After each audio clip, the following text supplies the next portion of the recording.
नमस्ते मैत्रिणींनो, आज आपण छोटीशी रेसिपी बघणार आहोत. ती म्हणजे पालकाचे आणि मेथीचे आप्पे. त्यासाठी मी एक स्वच्छ धुतलेली 1 वाटी मेथी घेतलेली आहे. 1 वाटी मी स्वच्छ धुतलेला पालक घेतलेला आहे. त्यानंतर 1 वाटी तांदळाचं पीठ, 1 वाटी रवा, 1 वाटी मी बेसन पीठ घेतलेलं आहे. काही जिरे घेतलेले आहेत, चवीनुसार मीठ घेतलेलं आहे आणि त्यानंतर आपण उडीद डाळ थोडीशी घेतलेली आहे, 4 हिरव्या मिरच्या. आता मी मिक्सरच्या भांड्यामध्ये मेथी टाकलेली आहे. त्यानंतर जो पालक होता तो टाकलेला आहे. त्यानंतर 4 हिरव्या मिरच्या टाकलेल्या आहेत आणि चवीनुसार मी मीठ घेतलेलं आहे. आता यानंतर आपण थोडेसे जिरे घेतलेले आहेत ते टाकायचे आहेत आणि हे मिक्सरच्या भांड्याला छान मिक्स करून घ्यायचं आहे, एकजीव करून घ्यायचं आहे. एकजीव केल्यानंतर हे बॅटर असं दिसतं. आता यामध्ये रवा घालायचा आहे, बेसन पीठ थोडंसं आपण जे घेतलेलं होतं ते घालायचं आहे. त्यानंतर यामध्ये तांदळाचं पीठ आपण घेतलेलं आहे ते टाकायचं आहे आणि याला छान परत मिक्सरच्या भांड्यामध्ये थोडंसं पाणी टाकून एकजीव करून घ्यायचं आहे, कारण ते बॅटर घट्ट होईल त्यामुळे थोडंसं पाणी घालायचं आहे.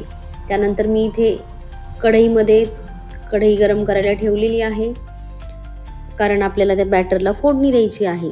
फोडणी दिल्याने आपल्याला छान टेस्ट येते. त्यानंतर मी या कढईमध्ये तेल घातलेलं आहे.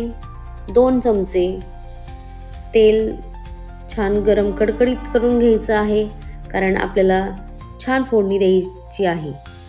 त्यामध्ये मी आता थोडेसे मोहरी टाकलेली आहे. मोहरी छान तडतडून झाली की आपण त्यामध्ये जिरे घालूया. जिरे घातल्यानंतर मी त्यामध्ये जी आपण उडीद डाळ स्वच्छ धुवून घेतलेली होती ती उडीद डाळ घालायची आहे. उडीद डाळ ही लाल छान खरपूस भाजून घ्यायची आहे. ब्राऊन कलर येऊपर्यंत त्याला खरपूस मस्त भाजून घ्यायची आहे. त्यामध्ये हिंग आणि हिरव्या मिरच्या पण टाकायच्या आहेत. ते माझ्या व्हिडिओमध्ये मी आलेलं नाही आहे, त्यामुळे तुम्ही हिंग आणि हिरवी मिरचीसुद्धा घालू शकता. आणि जे आपण बॅटर करून ठेवलेलं होतं ते बॅटर ह्या फोडणीमध्ये मस्त छान मिक्स करून घ्यायचं आहे. मिक्स करून झालेलं बॅटर त्यामध्ये थोडंसं अजून चवीनुसार मीठ घालायचं आहे आणि छान मिक्स करायचं आहे. यानंतर मी थोडासा सोडा घातलेला आहे किंवा तुम्ही इनोई घालू शकता आणि ते घातल्यानंतर मी थोडंसं तिथे पाणी घातलेलं आहे. पाणी घातल्यानंतर परत पुन्हा एकजीव करायचं आहे. एकजीव केल्यानंतर छान बॅटर तयार होतं आणि हेच बॅटर आपल्याला 10 मिनिटे झाकून बाजूला ठेवायचं आहे. आता आपण गॅसवर आप्पे पात्र गरम करण्यासाठी ठेवणार आहोत. गरम झाल्यानंतर 10 मिनिटं प्रीहीट होण्यासाठी ठेवायचं आहे आपल्याला हे आप्पे पात्र. आणि ते गरम झाल्यानंतर आपण त्यामध्ये तेल टाकणार आहोत. तेल टाकल्यानंतर आपण त्यामध्ये एक एक करून तीळ घालणार आहोत. तीळ घातल्याने आप्याला छान टेस्टही येते, चवही येते आणि दिसायलाही आप्पे छान होतात. तर त्यानंतर आपण एक एक करून हे सर्व बॅटर प्रत्येक भांड्यामध्ये घालणार आहोत. तर मैत्रिणींनो, मी नवीनच यूट्यूबर आहे. तुम्हाला जर माझे असे छोटे छोटे व्हिडिओज आवडत असतील तर तुम्ही व्हिडिओच्या खाली कमेंट्स करा. काही चुकत असेल तरीही कमेंट्स करा. बरोबर येत असेल, तुम्हाला आवडत असेल तरीही छान म्हणून कमेंट करा. आणि नवीन यूट्यूबर म्हणून तुमची मैत्रीण म्हणून एक लाईक तो करा. आणि आता एक एक करून सर्व आपण आप्पे पात्रामध्ये बॅटर टाकलेलं आहे. तर त्यानंतर तेल सोडायचं आहे. तेल सोडल्यानंतर मस्त 10 मिनिटे झाकण ठेवायचं आहे आणि गॅस आपला हा मंद करायचा आहे. 10 मिनिटानंतर आपण हे खोलून बघितलं तर आप्पे पूर्ण एक बाजूने शिजलेले आहेत. हाताला चिपचिप लागत नाही.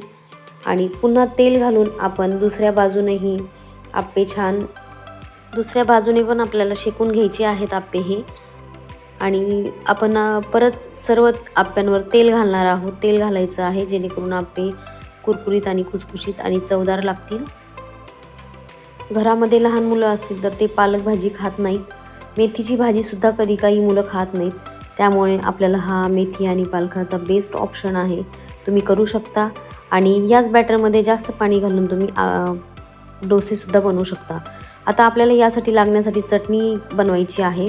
तर त्यासाठी मी एक साईडला छोट्या फोडणीच्या भांड्यामध्ये गरम करायला ठेवलेलं आहे ते भांडं, त्यामध्ये 1 चमचा तेल घातलेलं आहे. तेल छान गरम झाल्यानंतर आपण त्यामध्ये मोहरी घालणार आहोत. गरम तेल झाल्यानंतर मोहरी टाकायची आहे, कारण कडवटपणा जातो आणि कच्ची राहत नाही. मोहरी छान फुलली की त्यामध्ये आपल्याला जिरे 1 चमचा घालायचे आहेत. 1 चमचा जिरे घातल्यानंतर आपण त्यामध्ये कढीपत्ता घालणार आहोत आणि मी 2 इथे पोट फोडलेल्या मिरच्या टाकलेल्या आहेत. तुम्ही जास्त पण टाकू शकता तुमच्या चवीनुसार. आणि थोडंसं हिंग घालायचं आहे आणि आपल्याला त्या दह्याला तडका द्यायचा आहे. तर तयार झालेला तडका असा दिसतो आणि हे छान तुमचे चवदार अप्पे तयार झालेले आहेत आपले. तुम्ही नक्की ट्राय करा आणि लाईक करा, कमेंट करा. धन्यवाद.